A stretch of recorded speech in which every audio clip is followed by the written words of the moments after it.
Hey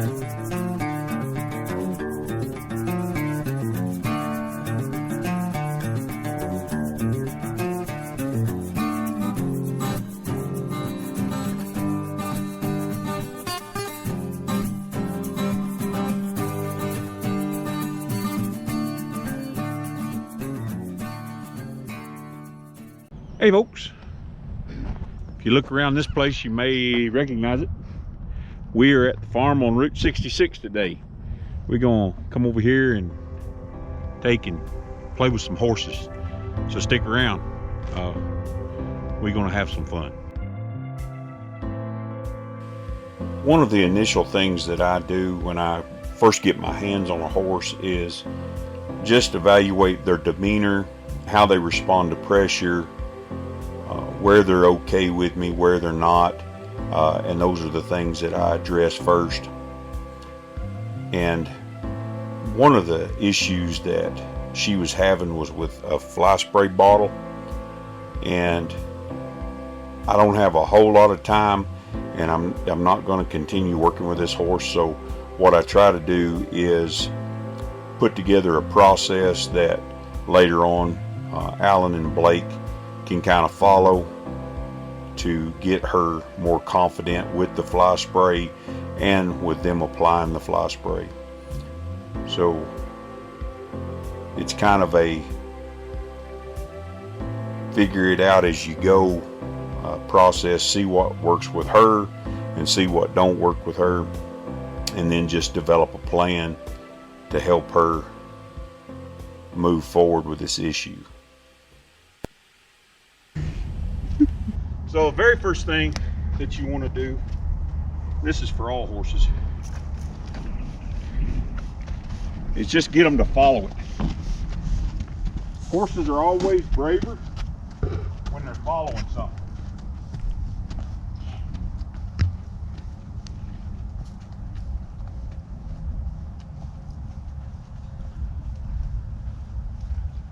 I'll just tighten up my lead here. The other thing, when you're leading, and this is just a concept, be brave. When your back is turned and you're trying to do something with the horse, think of it as a herd mentality. If a horse gets up there and you're all pushing them through the gate, and one horse turns around, what's all the other horses do? They're all going to turn around. They're all going to turn around.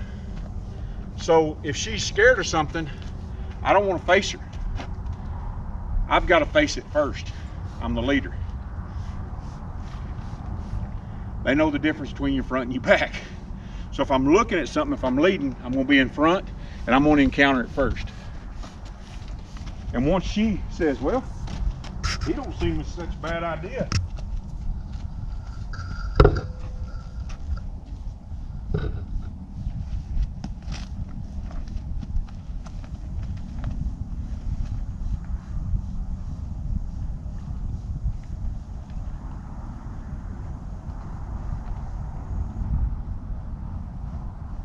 she goes to back up, I'm going to come forward. I don't care how we come forward, but we're going to come forward.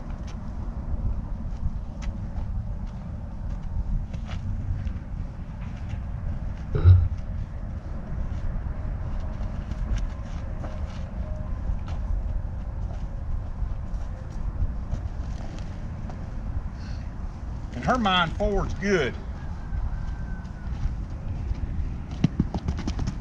Woo.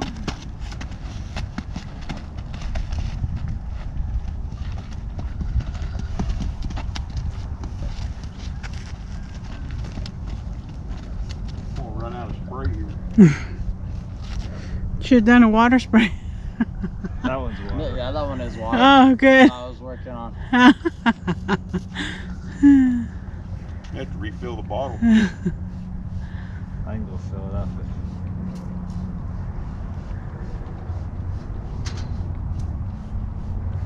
She won't do no more than run completely over me.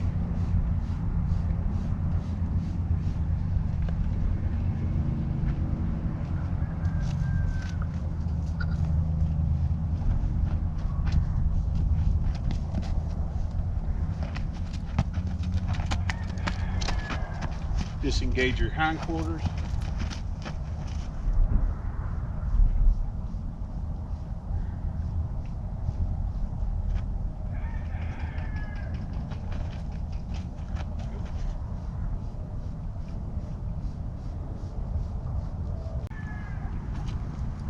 Right there.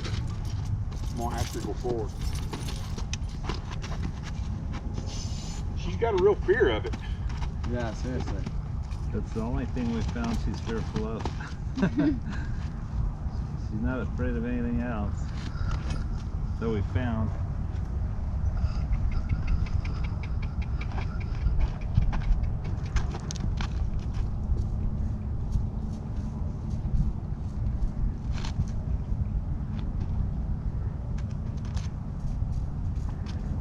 And people think,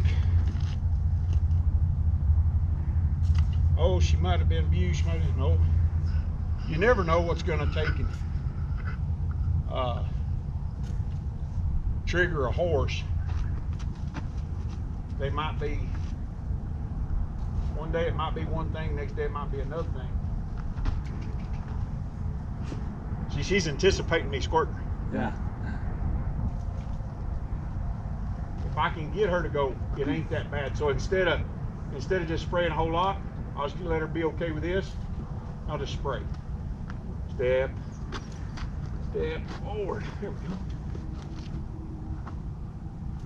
It might spray. There we go. So what I do is I'm constantly trying new things and different strategies with a horse. See what works for that animal. Come on, there you go. That's a girl. See, she's ready for it right here. She's ready to bolt.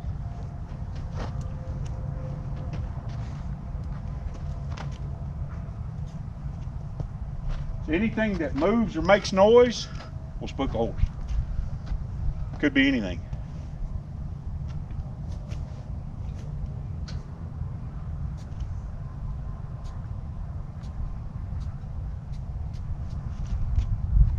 Now you're out of water.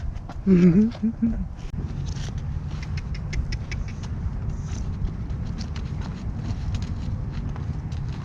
trying to cancel thought here with the disengage. Forward. Disengage. And I've seen some of these horses, buddy. You better be 3 deep when you're working with them because they'll wear you out.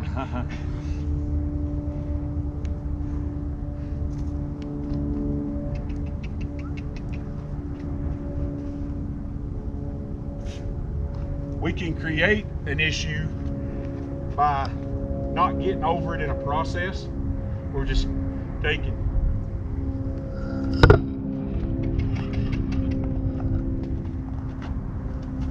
Disengage.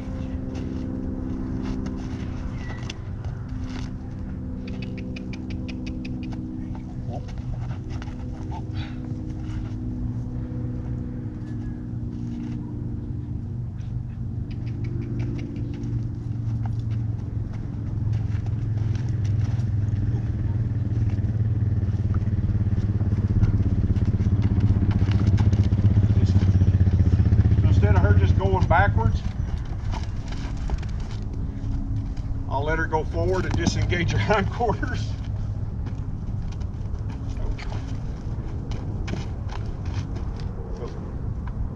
Now she's mad.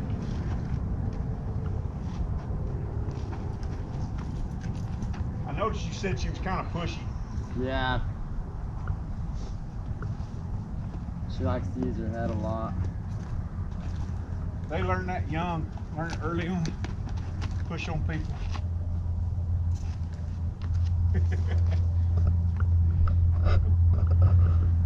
Oh. I'm gonna switch gears. Another thing you can do, you can take and put them on a fence like this. And she can move around. She's not tied to it. I don't like tying horses up. She wants to sit back, she can, but I can let her slip. Have you guys ever seen a tie ring? Yeah. Those are kind of nice because the horse can go back, but what we do is we'll just tie them to the fence like this with just a slip. like I say, I don't like to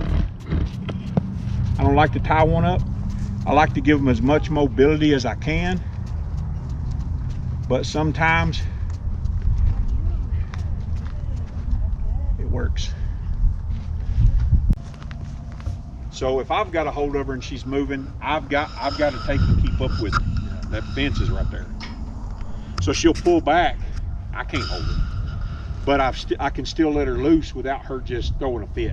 If she gets in trouble, I can let her have the release she needs in order to feel okay. Without having a wreck. So I don't like to tie a horse up and let them blow up. A lot of times if I've got a horse that's just super bad about saddling, I'll do this. So I've got them here, I can go ahead and I can saddle them and do everything. And if they want to blow up and go back, I can give them a little bit of release, but not gone. Yeah. And if you let them break their halter, then you've created a setback problem. Horses are inverted, so they push until something bad happens, until they get free or they feel some kind of release. They're just looking for release. So if you can give them that release, they go, okay, it must be okay. Yeah.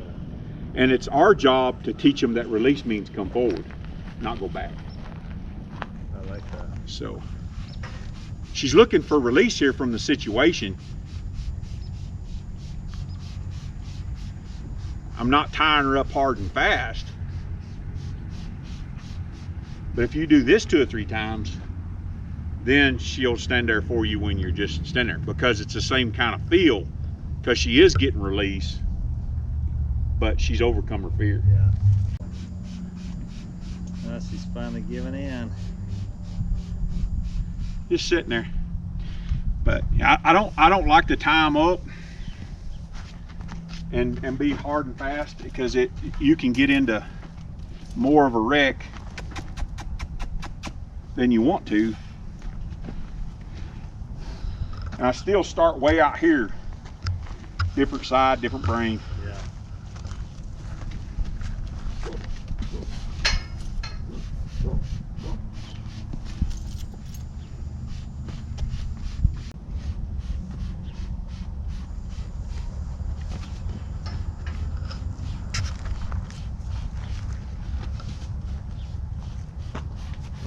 I've had some horses, you be doing this, they be turning around kicking you. You're like, get away from me. Yeah, she's never shown any aggression at all. If she ever tries to get away, it's just out of fear. It's not trying to strike back or be aggressive. So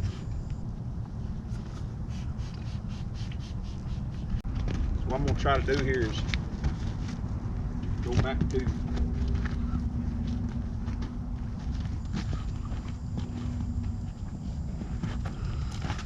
He did really good on that bar. He was here, but Yeah.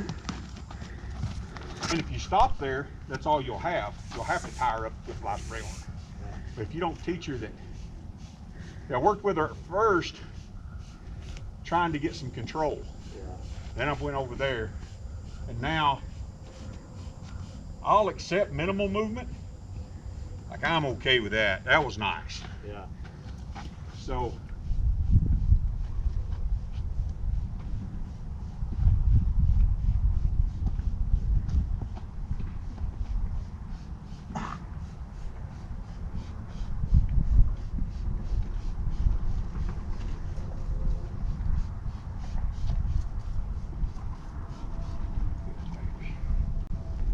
another thing with these horses, whatever their last thought was, if you're going to quit, reverse that thought.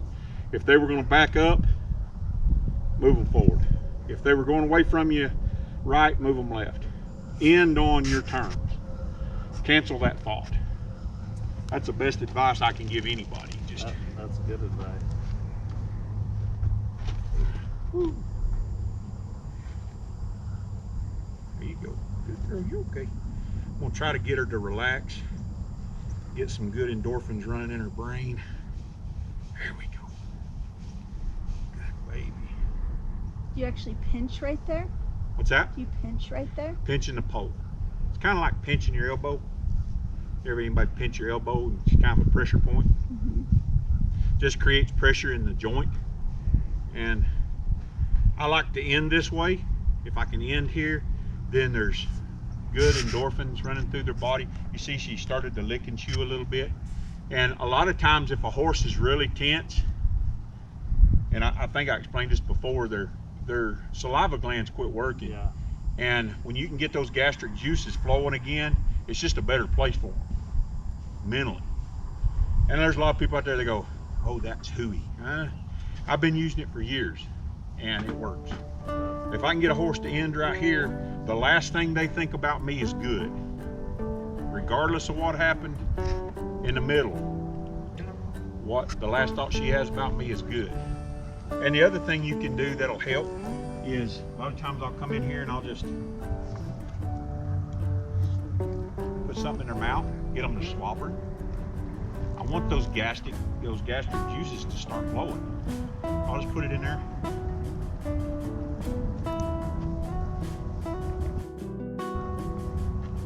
I'll just ask her to drop her head. It's not about dropping the head. It's not about any of that. Is this a better position for me to halter in? Yeah, great. Bridling, bet. But what I want is those gastric juices to flow. Because when she does that, then she starts digesting. When they're working and they're tense, their system freezes up. You put a horse under a lot of stress, first thing they're going to do is tie up. That's why they call it so easy. That's why they call it. So if I can get her gastric juices to flowing, then she starts digesting food, she starts moving, her bowels start moving, things start working, and it's a better place for her. A horse is happy when they're eating, when they're processing foods. We appreciate you coming. Yeah, this we is do. awesome. Alrighty, folks. Well, we worked with Stormy. She did really good. Hope you guys enjoyed that. I get to talking, even forget about videoing. I just enjoy working with the horses and helping people and just hanging out with like-minded folks. So we're gonna leave. We're gonna take and head back home. So until next time, remember, be excellent in what is good and be innocent of evil. We'll see you later.